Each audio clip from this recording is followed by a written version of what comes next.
A Labour government will impose VAT on private school fees to pay for free meals for all primary school pupils. Jeremy Corbyn will announce later today, if they get into power, that is. Yeah, joining us from Salford is the Shadow Education Secretary, Angela Reyna.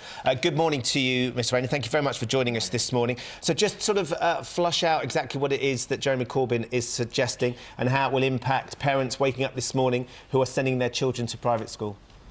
Well, what we're proposing is to end the cross-subsidy that currently takes place where private schools are able to be VAT tax exempt and therefore enabling us to ensure that 93% of children that go to state schools will actually benefit from a policy from the state system by providing free dinners for all primary school age children, which of course came from a commission that the government requested some years earlier with their introduction at year 1 and year 2. This is a really progressive, cross-party supported policy that will affect the vast majority of children.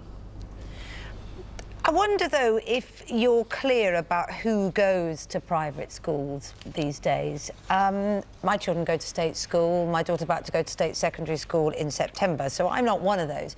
But I have many friends who put their children into private schools because they either can't get in to the school that is local to them, that's state, and they chose to do that by taking extra jobs to pay for it, or they have specific needs where they feel their children will be better in a class of smaller sizes. It's not the sort of rich people with money to burn that your party often pays for it.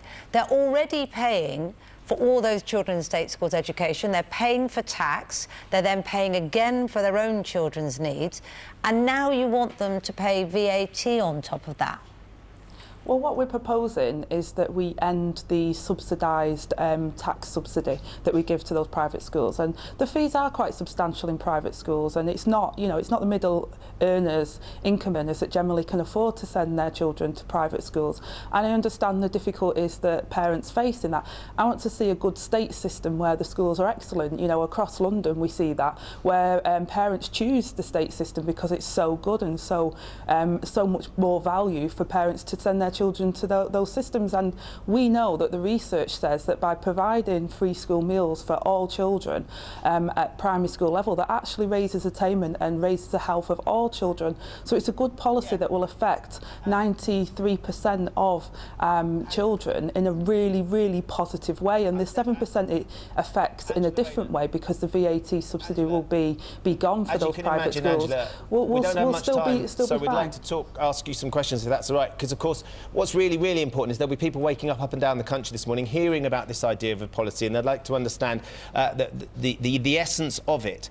You talked about the 93% of the children that need to get the free school meals in primary education, but of course in amongst those parents that send their children to primary education will be parents that can absolutely afford to pay for the school meals and would be very happy to pay for their school meals because they're getting a good state education. As Kate pointed out, there's vast swathes of parents in this country that can't get their children to the schools they want to, so they make a huge sacrifice to go to private school. A third of all private school pupils are on assisted places. They get bursaries. The Independent Schools Council says the independent schools save the taxpayer £4 billion a year by keeping children in the private school system. Now, many of those private schools, independent schools, are very close to the financial line, and if you start charging VAT, they will have to close, and these children will then have to go back into the state school system, which would heap more financial burden onto the state school system. So actually the two things work symbiotically. They work well together as they are at the moment.